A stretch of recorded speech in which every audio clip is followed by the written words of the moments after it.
कभी कभी जिंदगी हमें ऐसे मोड़ पर ले आती है जहां दिल रोता है और हालात हंसते हैं।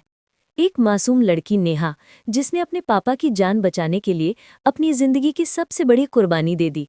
वो सोचती थी ये सिर्फ 6 महीनों की बात होगी, लेकिन किस्मत ने उसे ऐसे अंधेरे में धकेला जहां भरोसा टूटा, इज्जत लूटी गई और इंसाफ सालों बाद मिला। ये कहानी है एक मजबूर बेटी की नहीं, एक बहादुर औरत की जिसने दर्द को अपनी ताकत बना लिया। कहानी शुरू होती है लखनऊ की गलियों से, जहां नेहा की मासूम आंखों में सपने थे और सामने जिंदगी की सबसे बड़ी परीक्षा। सुबह की ठंडी हवा में लखनऊ की गलियों कुछ ज्यादा ही शांत लग रही थी। सूरज की हल्की किरणें पुराने मोहल्ले की दीवारों से टकरा रही थीं। उस छोटे से घर के भीतर नेहा अपनी पुरानी लकड़ी की अलमारी के सामने खड़ी थी। उसके हाथ में 2 सूट थे, एक हल्का नीला और दूसरा गुलाबी। वो तय नहीं कर पा रही थी कि इंटरव्यू के लिए कौन सा पहने, लेकिन असल में वो कपड़ों को नहीं, अपने टूटे हुए हौसले को देख रही थी। पिछले 2 साल ने उसकी जिंदगी की चमक छीन ली थी। जिस हादसे ने उसे तोड़ा था, उसकी परछाई आज भी उसके साथ थी। उसने गहरी सांस ली और खुद से कहा, नेहा, आज सब ठीक होगा, बस हिम्मत रख। आज उसके लिए बहुत बड़ा दिन था। एक नई नौकरी की उम्मीद, एक नया रास्ता। पर दिल में डर भी था, कहीं ये दिन भी उसके लिए वैसा ना साबित हो जैसा 2 साल पहले हुआ था। नेहा ने जल्दी से गुलाबी सूट निकाला, दुपट्टा कंधे पर लिया, बालों को बांधा और आईने के सामने खड़ी हो गई। चेहरे पर मास्क ठीक किया और अपने आंसुओं को रोकते हुए मुस्कुराने की कोशिश की। खुद से बोली, चल नेहा, अब वक्त है अपने पांव पर खड़े होने का। जैसे ही वो कमरे से बाहर निकली, बरामदे में उसका भाई मोहित चारपाई पर बैठकर चाय पी रहा था। वो दुकान जाने की तैयारी में था। नेहा धीरे से उसके पास गई और बोली, भैया, मैं आज इंटरव्यू के लिए जा रही हूँ, भगवान से दुआ करना काम मिल जाए। मोहित ने उसकी ओर देखा, पर कुछ बोलने से पहले ही अंदर से उसकी भाभी किरण तेज आवाज में बाहर आई, जैसे हमेशा की तरह कुछ ताने देने के लिए तैयार थी। अरे फिर से वही इंटरव्यू? 2 साल पहले भी गई थी और जो तमाशा हुआ था वो अभी तक याद है मुझे, किरण ने व्यंग भरे लहजे में कहा। नेहा का दिल जैसे किसी ने नुकीले तीर से चीर दिया हो। वो जानती थी कि उसकी भाभी के शब्दों में सिर्फ ताना नहीं, अपमान छिपा होता था। वो कुछ पल के लिए चुप रही, आंखें भर आईं। उसने अपने भाई की ओर देखा, उम्मीद थी शायद वो कुछ बोले, मगर मोहित ने सिर झुका लिया, जैसे हर बार इस बार भी उसने चुप रहना ही ठीक समझा। नेहा ने अपने होंठ काटे और धीमे स्वर में बोली, चलती हूँ भैया। फिर अपना छोटा बैग उठाया और दरवाजे से बाहर निकल गई। बाहर की ठंडी हवा ने जैसे उसके भीतर की सारी मजबूरी को महसूस कर लिया था।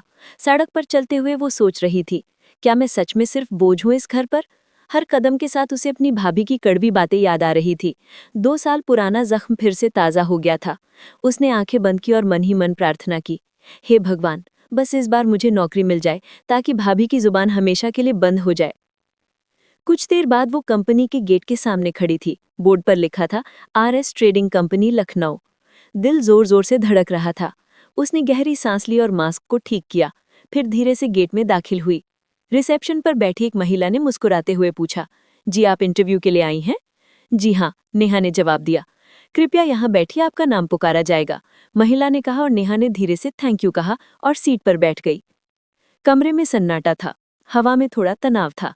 उसकी उंगलियां कांप रही थीं, हाथ में पकड़ी फाइल जैसे भारी लग रही थी। वो बार बार खुद को संभालने की कोशिश कर रही थी। कुछ मिनट बाद जब उसका नाम पुकारा गया तो वो घबराई सी खड़ी हुई। सामने खड़ी रिसेप्शनिस्ट मुस्कुराई और बोली, आप अंदर जा सकती हैं। नेहा ने धीमे कदमों से कमरे में प्रवेश किया। अंदर एक बड़ा सा टेबल था और उसके पीछे एक लंबा चौड़ा सलीके से कपड़े पहने आदमी बैठा था। वो था विक्रम सिंह, कंपनी का मालिक। वो फाइलों में कुछ ढूंढ रहा था, शायद किसी जरूरी कागज की तलाश में। उसकी आवाज में ठहराव था, मगर चेहरा गहरा और सख्त लग रहा था। नेहा ने अपनी फाइल आगे बढ़ाई और धीमे से बोली, good good good morning sir.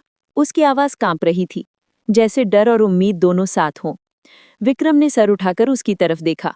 उसे एक नजर में ही जैसे कुछ पल ठहर गए। उसकी आंखों में पहचान की एक झलक थी, मगर नेहा ने ध्यान नहीं दिया। उसने नजरें झुका ली। बैठिए मिस नेहा, विक्रम ने कहा। नेहा धीरे से कुर्सी पर बैठ गई। दिल की धड़कनें अब भी बेकाबू थीं। उसके हाथों की उंगलियां कांप रही थी, मगर उसने अपनी आवाज को स्थिर रखने की कोशिश की। जी सर।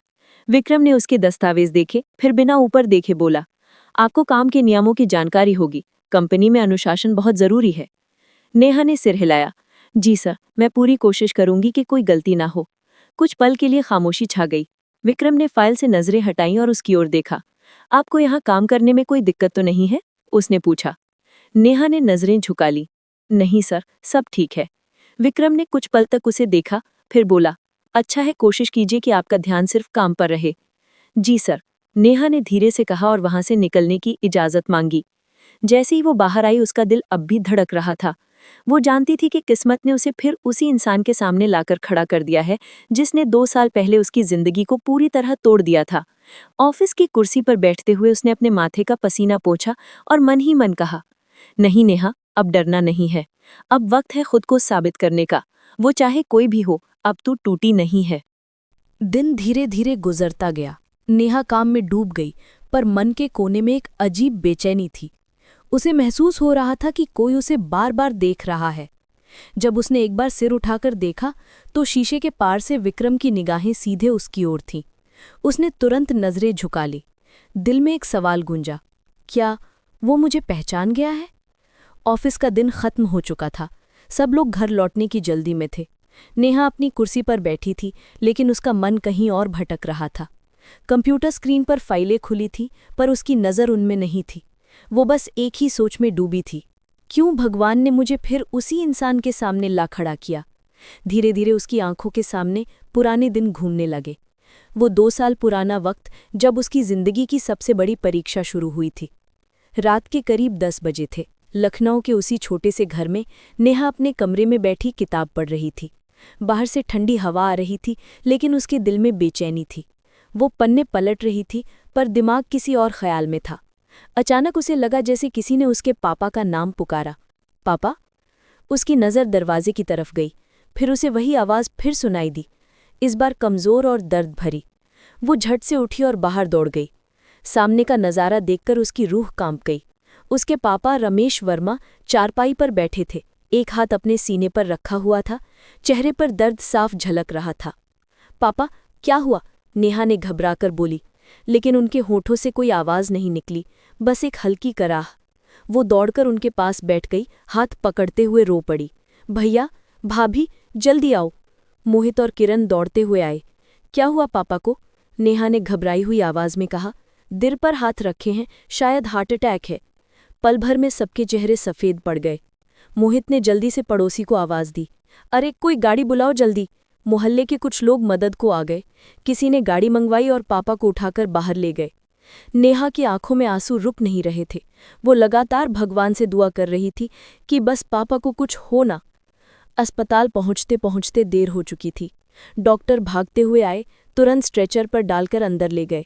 नेहा दरवाजे के बाहर खड़ी थी, हाथ जोड़कर प्रार्थना कर रही थी। कुछ देर बाद डॉक्टर बाहर आया, चेहरे पर गंभीरता थी। देखिए, डॉक्टर ने कहा, मरीज को हार्ट अटैक आया है। इलाज संभव है, लेकिन हमें तुरंत 1 लाख रुपए जमा करने होंगे, तभी हम ऑपरेशन शुरू कर सकते हैं। 1 लाख? नेहा के पैरों तले जमीन खिसक गई। वो बोली, सर थोड़ा वक्त दीजिए, हम पैसे का इंतजाम करते हैं। डॉक्टर ने सिर हिलाया। आपके पास सिर्फ 2 घंटे हैं। नेहा बाहर आई, उसके हाथ कांप रहे थे। भैया और भाभी दोनों परेशान खड़े थे।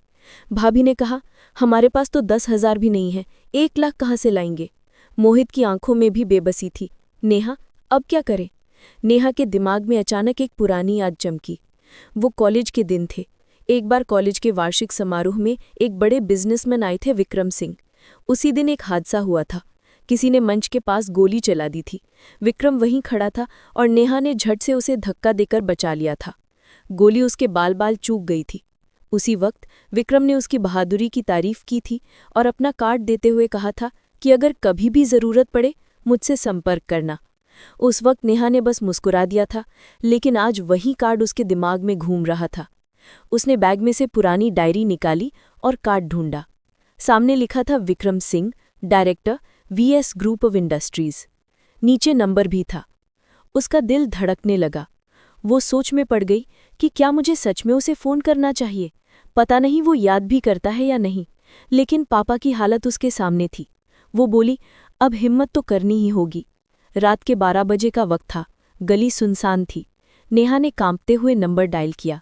फ़ोन 2 बार बजा, फिर किसी ने उठाया। हेलो, कौन? उसकी आवाज़ गहरी और ठंडी थी।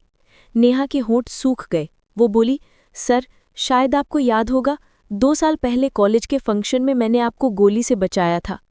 विक्रम कुछ पल चुप रहा, फिर बोला, हाँ हाँ, याद है। आप नेहा? जी सर, मैं नेहा वर्मा। मुझे आपकी मदद चाहिए। उसकी आवाज़ कांप रही थी, आंखों से आंसू गिर रहे थे। मेरे पापा को हार्ट अटैक हुआ है। डॉक्टर ने कहा है कि 1 लाख रुपए चाहिए, वरना उनका ऑपरेशन नहीं होगा। सर, मैं वादा करती हूँ, जैसे ही मैं कमा लूँगी पैसे लौटा दूंगी। बस इस वक्त मेरी मदद कर दीजिए। फ़ोन के उस पार कुछ पल सन्नाटा था। फिर विक्रम की आवाज़ आई, ठीक है, मैं अपनी कार भेज रहा हूँ, तुम मेरे घर आ जाओ, वहीं बैठकर बात करते हैं। अगर तुम मेरी एक बात मान लोगी तो मैं पूरी मदद करूँगा। नेहा हैरान रह गई। कौन सी बात सर? वो बाद में बताऊंगा, बस अभी आ जाओ। नेहा ने बिना कुछ सोचे कहा, ठीक है सर। उसने जल्दी से भैया और भाभी से कहा, मैं पैसों का इंतज़ाम करने जा रही हूँ, जल्दी लौटूंगी। भाभी ने पूछा, कहाँ जा रही हो? एक जानकार हैं, वो मदद करेंगे। बस इतना कहकर नेहा घर से निकल गई। थोड़ी देर में एक काली कार गली में आकर रुकी। ड्राइवर बोला, मैडम, विक्रम सर ने भेजा है। नेहा कार में बैठ गई। दिल में डर था पर उम्मीद भी। रास्ते भर वो खामोश रही। कार एक बड़ी हवेली के सामने रुकी। ऊंचे गेट, सफ़ेद दीवारें, फव्वारे और चमचमाती लाइट्स। वो अंदर गई। हॉल में विक्रम पहले से मौजूद था, सफ़ेद शर्ट और काली ब्लेजर में। आओ नेहा, बैठो, उसने कहा और मुस्कुराया। नेहा ने नम्रता से कहा, धन्यवाद सर। तो बताओ कितने पैसे चाहिए? 1 लाख रुपए सर, नेहा ने धीरे से कहा। ठीक है, मैं पैसे दूंगा, लेकिन एक शर्त है। नेहा चौंकी। शर्त? विक्रम ने कुर्सी से उठकर उसकी आंखों में देखते हुए कहा, मुझे एक अस्थायी शादी चाहिए, सिर्फ 6 महीने के लिए। मुझे अपने दादा की जायदाद के लिए मैरिज सर्टिफिकेट चाहिए। 6 महीने बाद मैं तुम्हें तलाक दे दूंगा और तुम आज़ाद हो जाओगी। इस बीच तुम्हारे पापा का इलाज मैं कराऊंगा, सारा खर्च मैं उठाऊंगा। नेहा के पैरों तले जमीन खिसक गई। उसने हैरानी से कहा, क्या आप मजाक कर रहे हैं? विक्रम शांत स्वर में बोला, नहीं, मैं गंभीर हूं। तुम भी मजबूर हो, मैं भी। सोच लो, अगर तुम तैयार हो तो तुम्हारे पापा की जान बच सकती है। नेहा की आंखों से आंसू बहने लगे। उसने अपने भाई को फ़ोन किया, सब कुछ बताया। फ़ोन के दूसरी ओर कुछ देर खामोशी रही। फिर मोहित बोला, नेहा, पापा की जान बचाने के लिए ये करना पड़ेगा। मैं जानता हूं ये गलत है, पर हमारे पास और कोई रास्ता नहीं है। नेहा का दिल रो पड़ा। उसने धीरे से कहा, ठीक है सर, मैं तैयार हूं। विक्रम के चेहरे पर एक ठंडी मुस्कान आई। गुड, कल सुबह शादी होगी। अगले दिन एक छोटे से मंदिर में सादे कपड़ों में दोनों की शादी हो गई। विक्रम ने 1 लाख रुपए मोहित को दिए और बोला, फिक्र मत करो, तुम्हारे पापा का इलाज अब मेरा जिम्मा है। नेहा की आंखों में आंसू थे, पर उसके दिल में एक ही सुकून था, कम से कम पापा अब ठीक हो जाएंगे। उसे क्या पता था कि किस्मत ने अभी और बड़े इम्तिहान बाकी रखे हैं। सुबह का सूरज उग चुका था। मंदिर में हल्की घंटियों की आवाज़ गूंज रही थी।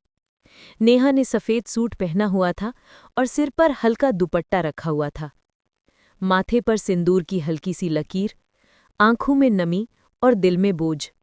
ये किसी खुश दुल्हन की शादी नहीं, एक मजबूर बेटी की शादी थी। विक्रम सिंह ने सादे से कपड़ों में मंडप के सामने कदम रखा। पंडित ने मंत्र पढ़ने शुरू किए। नेहा के हाथ कांप रहे थे, पर उसने कुछ नहीं कहा। हर फेरा उसके दिल पर एक नई चोट छोड़ रहा था। वो सिर्फ इतना सोच रही थी, बस पापा ठीक हो जाएं, फिर चाहे मुझे कुछ भी सहना पड़े। शादी खत्म होते ही विक्रम ने एक लिफाफा उसके भाई को थमाया। इसमें 1 लाख रुपए हैं, उसने कहा। फौरन अस्पताल ले जाओ, ऑपरेशन करवा दो। मोहित की आंखों में राहत थी। उसने नेहा की ओर देखा और बोला, तूने सही किया नेहा, भगवान तेरा भला करे। भाभी ने भी सिर हिलाया, पर चेहरे पर कोई खुशी नहीं थी, बस एक अजीब सी मुस्कान थी जिसमें कड़वाहट झलक रही थी। उस दिन से नेहा की जिंदगी ने नया मोड़ लिया, एक ऐसा मोड़ जो उसने कभी सोचा भी नहीं था। शादी के 2 दिन बाद ही पापा का ऑपरेशन हुआ। नेहा पूरे समय अस्पताल में थी। हर बीतता पल उसके लिए किसी सदी जैसा था। डॉक्टरों ने कहा था कि ऑपरेशन रिस्की है, लेकिन उम्मीद अभी बाकी है। नेहा हर सेकंड भगवान से दुआ मांग रही थी। बस मेरे पापा ठीक हो जाएं, फिर मैं सब ठीक कर लूंगी। लेकिन किस्मत को शायद कुछ और ही मंजूर था। 1 महीने तक इलाज चलता रहा। नेहा हर दिन उम्मीद लेकर अस्पताल जाती, पर पापा की हालत सुधरने की जगह और बिगड़ती जा रही थी। और फिर एक सुबह डॉक्टर बाहर आया, चेहरे पर वही गंभीर भाव जो नेहा 2 महीने पहले भी देख चुकी थी। हमें बहुत अफसोस है, मरीज अब नहीं रहे। नेहा के कानों में जैसे बिजली गिर गई। वो वहीं फर्श पर बैठ गई, आंखों से आंसू नहीं, जैसे जान ही बह रही हो। नहीं, मेरे पापा नहीं जा सकते। मैंने शादी की, सब कुछ कुर्बान किया। उसके शब्द हवा में खो गए। मोहित और किरण भी वहीं थे, मगर किसी ने उसे संभालने की कोशिश नहीं की। किरण बोली, अब रोने से क्या फायदा? जब वक्त था तब कुछ और सोचती। मोहित चुप था, बस अपनी नजरें झुका लीं। उस दिन नेहा की दुनिया पूरी तरह टूट गई थी। जिस पिता के लिए उसने अपनी इज्जत, अपनी आज़ादी, सब कुछ कुर्बान किया, वो पिता अब उसके साथ नहीं थे। अगले कुछ दिन जैसे किसी बुरे सपने की तरह बीते। पिता की 13वीं के बाद विक्रम ने फोन नहीं किया, न कोई खबर, न कोई संदेश। वो हर बार फोन करने की कोशिश करती, पर हर बार फोन स्विच ऑफ मिलता। कभी कभी वो उसके ऑफिस भी जाती, लेकिन वहां बताया गया, विक्रम सर विदेश चले गए हैं। वो हर दिन दरवाजे की ओर देखती, उम्मीद करती कि शायद आज कोई खबर आएगी। लेकिन वक्त बीतता गया और सब कुछ जैसे थम गया था। 6 महीने पूरे हो गए। नेहा को लगा अब तो कम से कम तलाक का कागज आएगा, पर कुछ नहीं हुआ। वो दिन, वो शादी, वो समझौता, सब जैसे किसी और जिंदगी की कहानी बन गया था। समाज के ताने अब शुरू हो गए थे। पड़ोस की औरतें पीछे से फुसफुसाती, देखो, वही लड़की है जिसने किसी अमीर आदमी से शादी की थी। फिर क्या हुआ पता नहीं। किरण जब भी ये बातें सुनती, घर आकर ताने देती, तेरे कारण हम लोगों को कितनी शर्मिंदगी झेलनी पड़ रही है। नेहा हर बार बस यही कहती, भाभी, मैंने कुछ गलत नहीं किया। पर उसकी आवाज़ हमेशा तानों में दब जाती। मोहित की भी अब हिम्मत नहीं की कुछ कहने की। वो अपने काम में लग गया और घर में बस चुप्पी का माहौल रहने लगा। रातें नेहा के लिए सबसे भारी होती। वो अकेली अपने कमरे में बैठती, दीवारों को देखती रहती। कभी अपने पापा की फोटो से बात करती, कभी उस भगवान से सवाल करती कि क्यों किया आपने मेरे साथ ऐसा? क्या मैं सिर्फ इस्तेमाल होने के लिए पैदा हुई थी? कभी उसे विक्रम की बातें याद आतीं। सिर्फ 6 महीने की बात है, उसके बाद तुम आज़ाद हो जाओगी। वो कड़वी हंसी में कहती, देखा सर, आपके 6 महीने 2 साल में भी पूरे नहीं हुए। वो हर दिन अपने भीतर के टूटे हिस्सों को जोड़ने की कोशिश करती, पर हर सुबह नई तकलीफें लेकर आती थी। समय गुजरता गया। धीरे धीरे उसने खुद को संभालना शुरू किया। वो छोटी छोटी जगहों पर नौकरी ढूंढने लगी, पर हर जगह वही हाल। या तो लोग उसकी खूबसूरती देखकर गलत नजरों से देखते, या फिर उसकी शादीशुदा पहचान देखकर सवाल करते, आपका पति क्या करते हैं? वो हर बार एक ही झूठ बोलती, अब नहीं है, और हर बार उसका दिल अंदर से रो पड़ता। कभी कभी रात को छत पर जाकर आसमान को देखती। वो सोचती, क्या वो विक्रम कभी लौटेगा? क्या वो अपने वादे पर खरा उतरेगा? लेकिन फिर खुद ही जवाब देती, नहीं नेहा, वो अब कभी नहीं आएगा। अब तू अकेली है और यही तेरी सच्चाई है। 2 साल बीत गए। नेहा अब पहले जैसी नाजुक नहीं रही थी। उसने खुद को मजबूत बनाना सीख लिया था, पर दिल के अंदर वो दर्द अब भी जिंदा था। और जब 2 साल बाद उसी शहर में उसी आदमी के ऑफिस में उसे नौकरी मिली, तो उसे लगा जैसे भगवान फिर उसकी परीक्षा ले रहा है। वो जानती थी, इस बार उसे अपने डर से नहीं, अपने अतीत से लड़ना होगा। रात को घर लौटकर वो देर तक छत पर बैठी रही। हवा में हल्की ठंड थी। उसने आसमान की तरफ देखा और बोली, पापा, आप जहां भी हैं, बस मुझे हिम्मत देना। अब मैं किसी के तानों या धोखे से नहीं डरूंगी। उसकी आंखों से आंसू गिरे, लेकिन इस बार वो कमजोरी नहीं, हिम्मत के थे। वो जानती थी कि वक्त चाहे कितना भी कठोर क्यों न हो, अब वो खुद अपने लिए जीना सीखेगी। उस रात नेहा देर तक करवटें बदलती रही। वो जानती थी कि अब और भागना बेकार है। 2 साल से उसने खुद को संभाला, हर चोट को सहा, लेकिन अब वक्त था उस बोझ को उतार फेंक देने का जो उसके नाम के साथ बेड़ी बनकर लटक गया था। सुबह की हल्की धूप कमरे में फैली थी। नेहा ने शॉल ओढ़ी, बाल बांधे, हल्का कॉटन सूट पहना और चेहरा ढक लिया। आखिरी बार आईने में खुद को देखा। आज सब साफ कर दूंगी, उसने धीरे से कहा। रसोई में किरण भाभी रोटियां बेल रही थी। नेहा धीरे से बोली, भैया मैं ऑफिस जा रही हूँ, शायद आज थोड़ा देर हो जाए। मोहित ने सिर हिलाया। ठीक है, ध्यान रखना। किरण ने पीछे से फिर वही ताना मारा। देखो, इस बार कोई गड़बड़ मत कर देना, पहले भी तेरी वजह से बहुत बदनामी झेल चुके हैं हम। नेहा ने उसकी बात अनसुनी की। अब उसके अंदर वो डर नहीं था जो पहले था। वो बस चुपचाप बाहर निकली और रिक्शा लेकर ऑफिस की ओर चल दी। रास्ते में उसने आसमान की तरफ देखा। लखनऊ की सड़कें अब कुछ जानी पहचानी सी लगने लगी थीं। हर मोड़ जैसे उसे उसकी कहानी याद दिलाता था, कभी दर्द, कभी उम्मीद। उसके मन में बस एक ही बात थी, आज सब खत्म करना है। तलाक लेकर ही रहूंगी, चाहे सामने कोई भी हो। ऑफिस पहुंचते ही उसने गहरी सांस ली, रिसेप्शन पर साइन किया और अपनी डेस्क पर जाकर बैठ गई। दिल की धड़कन थोड़ी तेज थी, पर चेहरे पर सुकून का नकाब था। विक्रम सिंह अभी तक अपने केबिन में नहीं आए थे। राहुल ने मुस्कुराकर कहा, गुड मॉर्निंग नेहा, आज तुम जल्दी आ गई हो। नेहा ने हल्के से मुस्कुराते हुए कहा, हाँ, आज कुछ ज़रूरी काम है। वो कंप्यूटर पर कुछ टाइप करने का दिखावा कर रही थी, पर उसका ध्यान लगातार शीशे के उस दरवाजे पर था, जिसके पीछे बैठा था वो शख्स जिससे वो आज अपने दिल की बात कहने वाली थी। थोड़ी देर बाद वही हलचल हुई। स्टाफ खड़ा हो गया और विक्रम अंदर आया। वो पहले की तरह आत्मविश्वास से भरा था। सफ़ेद शर्ट, नीली टाई, हाथ में फाइलें और चेहरा वही सख्त और असरदार। नेहा ने बस एक पल के लिए उसे देखा और नजरें झुका लीं। उसके अंदर जैसे लावा उबल रहा था। हर बीता हुआ दर्द, हर ताना, हर गुस्सा, सब एक साथ उमड़ आया था। उसने ठान लिया, अब डर नहीं, अब हिसाब चाहिए। शाम के करीब 6 बजे जब ऑफिस खाली होने लगा, लोग अपने अपने बैग उठाकर जाने लगे, तो नेहा अपनी जगह से उठी। उसने फाइल बंद की, पानी का एक घूंट पिया और सीधे विक्रम के केबिन की ओर बढ़ गई। दरवाजे पर दस्तक दी। अंदर से वही आवाज आई, कम इन। नेहा ने धीरे से दरवाजा खोला और अंदर कदम रखा। विक्रम अपनी कुर्सी से उठ रहा था, शायद घर जाने की तैयारी में था, लेकिन नेहा को देखकर रुक गया। हाँ मिस नेहा, कुछ काम था? नेहा ने गहरी सांस ली और बोली, हाँ सर, ऑफिस का काम नहीं, थोड़ी निजी बात करनी है, अगर आप इजाजत दें। विक्रम ने कुर्सी की तरफ इशारा किया। बैठिए, बोलिए, क्या बात है? नेहा बैठी, लेकिन उसकी नजरें जमीन पर थीं। आवाज धीमी पर साफ थी।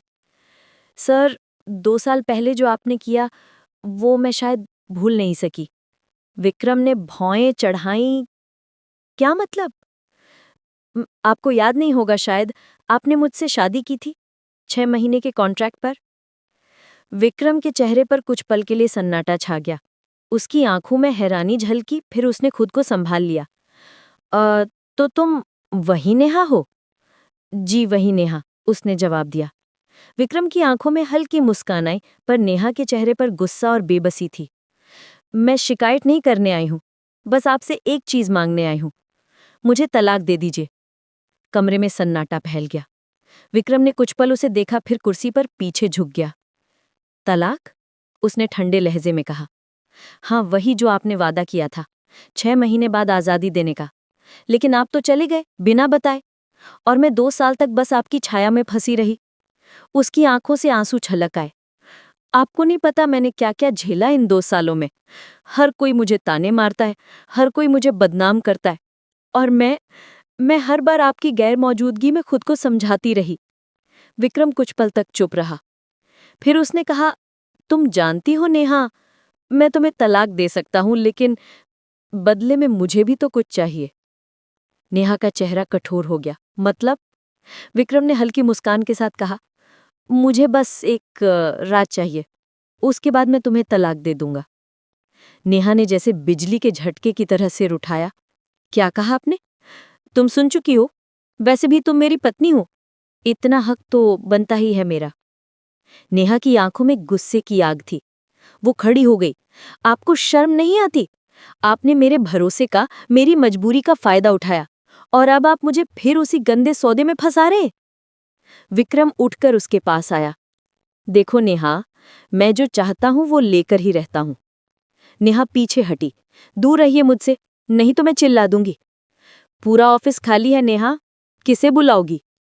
उसने झटके से उसका हाथ पकड़ लिया। मेरा हाथ छोड़िए। विक्रम बोला, नेहा मान लो, जितना विरोध करोगी उतनी तकलीफ बढ़ेगी। नेहा ने अपनी पूरी ताकत लगाई और उसका हाथ छुड़ाकर बोली, आप इंसान नहीं दरिंदा हैं। मैं आपसे कुछ नहीं मांगूंगी अब, ना तलाक ना आजादी, क्योंकि मैं पहले ही आप जैसे आदमी से आजाद हूं। विक्रम के चेहरे पर अजीब सी हंसी आई। तुम मुझसे दूर नहीं जा सकती, जो मेरा है वो मेरा ही रहेगा। नेहा बिना कुछ बोले कमरे से बाहर निकल गई। उसकी आंखों में आग थी, लेकिन दिल में डर भी था, क्योंकि वो जानती थी विक्रम सिंह जैसा आदमी अपने मन की बात पूरी करके ही दम लेता है। उस रात वो घर लौटी, लेकिन नींद उसके पास नहीं आई। वो सोचती रही कि क्या मैंने सही किया? क्या वो अब बदला लेगा? भाभी और भाई को उसने कुछ नहीं बताया, क्योंकि उन्हें सच बताने का मतलब था फिर से वही ताने, वही शर्मिंदगी। उसने आसमान की तरफ देखा और कहा, पापा, अब बस आप ही मेरा सहारा है।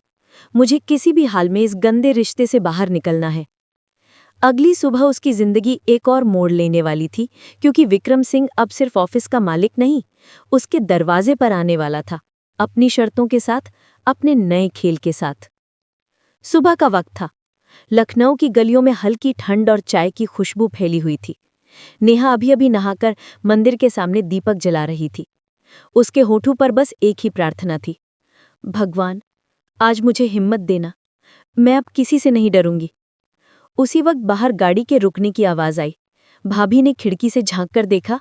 अरे वाह, कैसी बड़ी गाड़ी है, कौन आया होगा? नेहा ने ध्यान नहीं दिया। वो बस दीपक बुझाकर उठी ही थी कि दरवाजे पर दस्तक हुई। भाभी ने दरवाजा खोला। सामने एक आदमी खड़ा था, काले सूट में, पीछे गाड़ी और दो लोग। वो और कोई नहीं, विक्रम सिंह था। चेहरे पर वही अकड़, आंखों में वही घमंड। किरण भाभी ने चौंक कर कहा, आप कौन? विक्रम ने मुस्कुराकर कहा, नेहा घर पर है। नेहा बाहर आई। जैसे ही उसने विक्रम को देखा, उसके कदम ठिठक गए। आप यहां? विक्रम ने मुस्कुराते हुए कहा, क्यों, हैरान हो? सोचा था मैं हार मान लूंगा। नेहा के चेहरे पर गुस्सा और डर दोनों थे। आपको यहां आने की कोई जरूरत नहीं थी। विक्रम ने ठंडी हंसी में कहा, अब जरूरत और हक दोनों मेरा है नेहा, क्योंकि कागजों में तुम अब भी मेरी पत्नी हो। भाभी को कुछ समझ नहीं आया। वो बोली, नेहा, ये कौन है? नेहा कुछ बोलती इससे पहले विक्रम ने जवाब दिया, आपकी देवरानी का पति। किरण के होश उड़ गए। क्या? नेहा, ये क्या बोल रहे हैं? नेहा ने धीरे से कहा, सच है भाभी, 2 साल पहले मजबूरी में इनसे शादी हुई थी। किरण के चेहरे पर ताने और झुंझलाहट दोनों थे। तो तूने हमसे ये बात छिपाई? कितना अपमान करवाया तूने घर का? नेहा चुप थी, लेकिन आंखों से आंसू गिरने लगे। विक्रम ने मौका देखकर मुस्कुराया, अब तो आपको सच्चाई पता चल गई, तो क्यों न मैं अपनी पत्नी को अपने साथ ले जाऊं? नेहा ने तुरंत कहा, मैं कहीं नहीं जाऊंगी।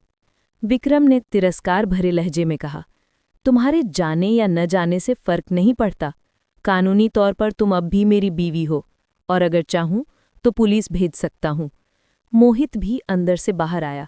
वो थोड़ा घबराया, थोड़ा गुस्से में।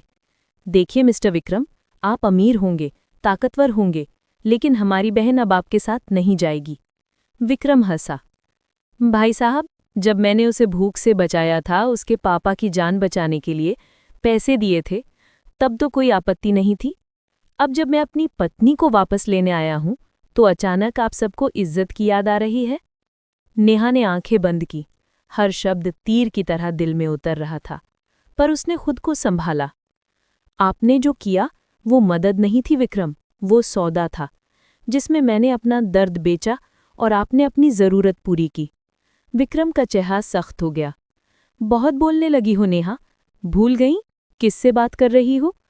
नेहा बोली, नहीं भूली हूं, आपसे ही बात कर रही हूं, उस आदमी से जिसने मुझे मजबूर किया, इस्तेमाल किया और फिर छोड़ दिया जैसे कोई सामान।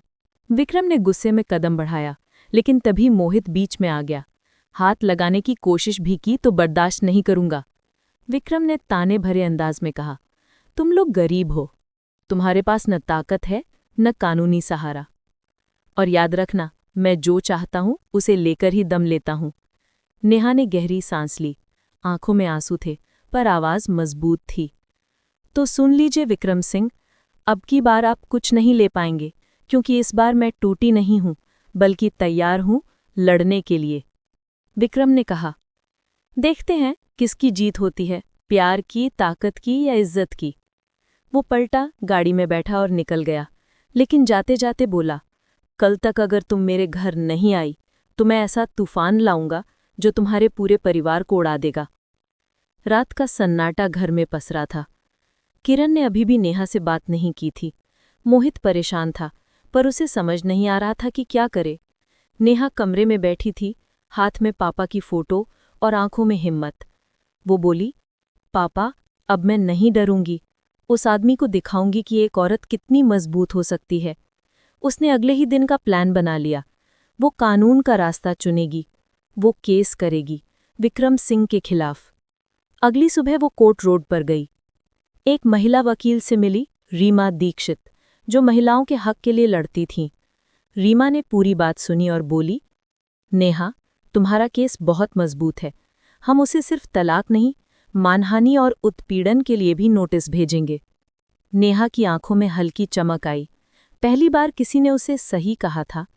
वो बोली, दीदी, मैं लड़ूंगी, किसी भी हाल में। रीमा मुस्कुराई, बस यही जज्बा चाहिए। अब वक्त है तुम्हारे डर को हथियार बनाने का। उसी शाम विक्रम के घर पर एक नोटिस पहुंचा, तलाक और उत्पीड़न का कानूनी नोटिस। विक्रम ने उसे पढ़ा और हंसा। नेवा वर्मा, अब तो खेल शुरू हुआ है। अब किस्मत ने नया मोड़ ले लिया था। जहां एक ओर नेहा अपने आत्मसम्मान की लड़ाई लड़ने उतरी थी, वहीं दूसरी ओर विक्रम सिंह अपने अहंकार की जंग में उतर चुका था। दोनों की कहानियां अदालत में पहुंचने वाली थी, जहां एक ओर न्याय था और दूसरी ओर ताकत। सुबह का वक्त था। लखनऊ के कोर्ट परिसर में हलचल थी। हर तरफ वकीलों की फाइलें, लोगों की भीड़ और गर्म धूप। वहीं उसी भीड़ में नेहा खड़ी थी, सफेद सूट में, सिर ऊंचा उठाए, चेहरे पर हल्की घबराहट, पर दिल में हिम्मत। उसके पास रीमा दीक्षित खड़ी थीं। डरो मत नेहा, आज बस सच बोलना है, बाकी सब मुझ पर छोड़ दो। नेहा ने सिर हिलाया। जी दीदी, आज मैं किसी भी हालत में पीछे नहीं हटूंगी। थोड़ी ही देर में विक्रम सिंह भी पहुंचा, काले सूट में, आंखों पर सनग्लासेस, चेहरे पर वही अहंकार, वही ठंडापन। उसके साथ उसका वकील भी था, जो हर किसी को देख देख कर मुस्कुरा रहा था। विक्रम की नज़र जब नेहा पर पड़ी तो वो कुछ पल के लिए ठहर गया। नेहा आज पहले जैसी कमज़ोर नहीं लग रही थी। उसकी चाल में अब डर नहीं, एक भरोसा था। केस की सुनवाई शुरू हुई। जज साहब ने फाइल देखी और कहा, ये केस पति पत्नी के बीच का है, शादी शर्त, धोखा और मानसिक प्रताड़ना का मामला। पहले मिस नेहा अपनी बात रखेंगी। रीमा दीक्षित खड़ी हुई और बोली, माय लॉर्ड, मेरी मुवक्किल नेहा वर्मा एक साधारण लड़की थी, जिसने अपने पिता की जान बचाने के लिए अपना सब कुछ कुर्बान कर दिया। उसे एक ऐसे आदमी ने धोखा दिया जिसने मदद के नाम पर उसकी इज्जत को सौदे में बदल दिया। पूरा कोर्टरूम शांत हो गया। रीमा ने आगे कहा, माय लॉर्ड, विक्रम सिंह ने शादी की, फिर गायब हो गए, और 2 साल बाद जब नेहा ने तलाक मांगा तो उन्होंने शर्त रखी, एक रात के बदले तलाक। क्या ये इंसानियत है माय लॉर्ड? जज ने विक्रम की ओर देखा। मिस्टर विक्रम, आप इस पर क्या कहना चाहेंगे? विक्रम मुस्कुराया। माय लॉर्ड, ये सब झूठ है। इस लड़की ने खुद मजबूरी में शादी की थी। उसे पैसे चाहिए थे, मैंने मदद की। अब जब सब खत्म हो गया तो वो मुझे बदनाम करना चाहती है।